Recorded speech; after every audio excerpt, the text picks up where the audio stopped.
श्री राधे राधे। सतगुरुदेव भगवान की जय।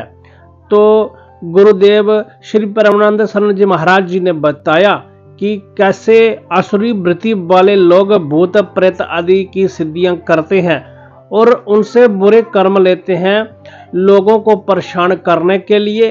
उन्होंने बताया कि भूत प्रेत की कैसे सिद्धि करते हैं और इनसे क्या फायदा है और क्या नुकसान है, महाराज जी ने ये बताया। आप भी सुने। भूतान यान्ति भूतेज्याः, ये तामसिक स्वभाव वाले जो लोग हैं ये भूतों की सिद्धि करते हैं कि हम दूसरे की मन की बात जान लेंगे, अमुक कार्य करा लेंगे, किसी को परेशान कर सकते हैं, किसी का काम बना सकते हैं, किसी भूत को अधीन कर ले।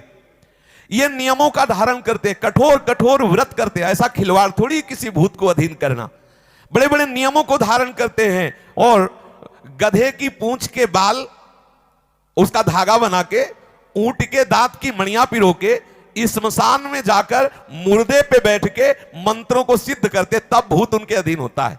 अच्छा, गधे की पूंछ के बाल और कोई करना नहीं हाँ, इससे कुछ नहीं होला और परेशानी होली। बोले बाबा ने बता तो दिया, गधे के पूंछ के बाल का धागा और ऊंट के दांतों की मणियां पिरोकर रात्रि में स्मशान में जाकर मुर्दे पे बैठ के मंत्र का जपना, उससे प्रेत सिद्ध होता है। मांस मदिरा आदि अपवित्र चीजें भूतों के पूजन में आती हैं। अधिक से अधिक क्या होगा, छोटी मोटी जानकारियां भूत देते हैं, छोटी मोटी कामनाओं की सिद्धि होती। लोगों को तुम चमत्कार दिखा सकते हो, उनको तो पता है नहीं, और भूत सब काम कर रहा है, आपको लगेगा कि बहुत सिद्ध है। मरने के बाद उसे भूत बनना पड़ता है। जो भूत की उपासना करता है उसे मरने के बाद भूत बनना पड़ता है। इसलिए यहां कहा गया कि भूतों का पूजन करने वाले भूत को प्राप्त होते हैं, प्रेतों का पूजन करने वाले प्रेतों को प्राप्त होते हैं। और जो अनन्य भाव से किसी भी भावना से सही मेरा भजन करते हैं वो मेरे को प्राप्त होते हैं। किसी भी देवता मनुष्य पशु पक्षी में भगवत भावना करके आराधना करने से वो भगवान के चरणारविंद की भक्ति की तरफ बढ़ा देगा। जैसे गोस्वामी श्री तुलसीदास जी महाराज वाराणसी में गंगा पार सोच जाते थे, तो एक बबूल का पेड़ था, ऐसे ही सोच में बचे हुए थोड़े से पानी को ऐसे फेंक देते थे और उसमें रहता था प्रेत। कुछ दिनों के बाद वो प्रेत प्रकट हुआ और बोला, मैं बहुत प्रसन्न हूं, आप हमसे कुछ काम करवा लो। तो गोस्वामी जी ने कहा, हमको तो कोई काम है नहीं और हमने तुम्हारी आराधना तो की नहीं।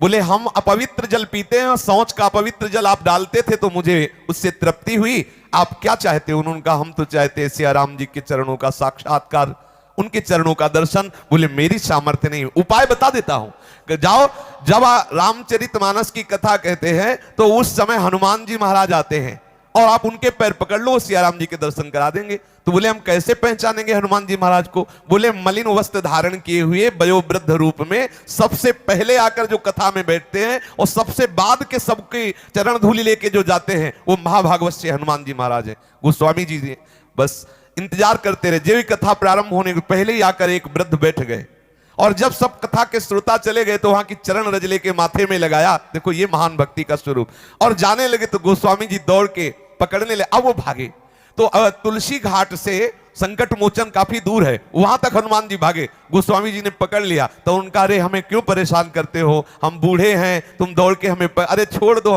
बोले, महाराज अब छुपो मत, मैं जान गया कि आप मेरे प्राण प्यारे हनुमान जी हो। तो वो प्रकट हो गए, कहा क्या चाहते हो?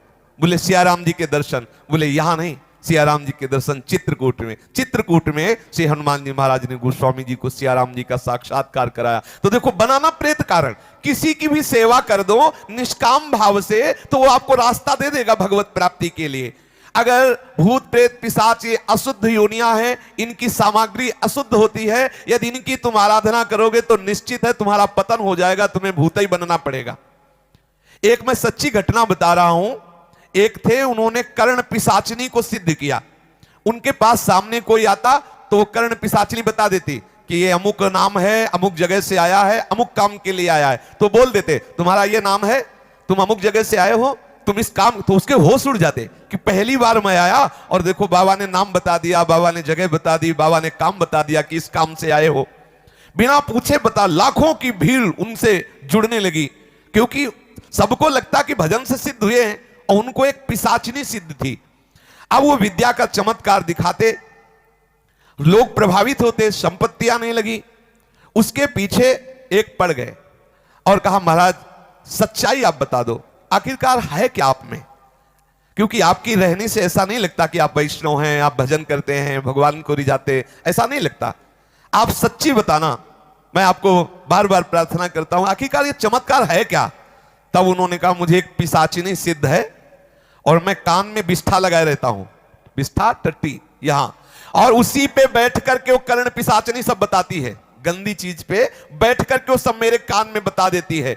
उस विष्ठा के स्थान में वो कर्ण पिशाचिनी आके बैठती है और वो हमें कान में सब बताती है। कोई भी जब आता है मैं उसका परिचय जान जाता हूं, क्योंकि वो पिशाचिनी बता देती है। तब उन्होंने कहा तुमको भी पता है कि तुम कब मरोगे। वो प्रश्नकर्ता ने कहा तो तुमको पता है कब मरोगे और कैसे मरोगे, कर्ण पिशाचिनी से ये भी तो पूछ लो। तो इस पर उसने कहा, तो उन्होंने बताया कर्ण पिशाचिनी के कि तुम नर्मदा किनारे मरोगे। तब उनको लगा कि ठीक है, नर्मदा के तट पर या नर्मदा में मरना, तो गंगा ही है, नर्मदा जी भगवत स्वरूप है।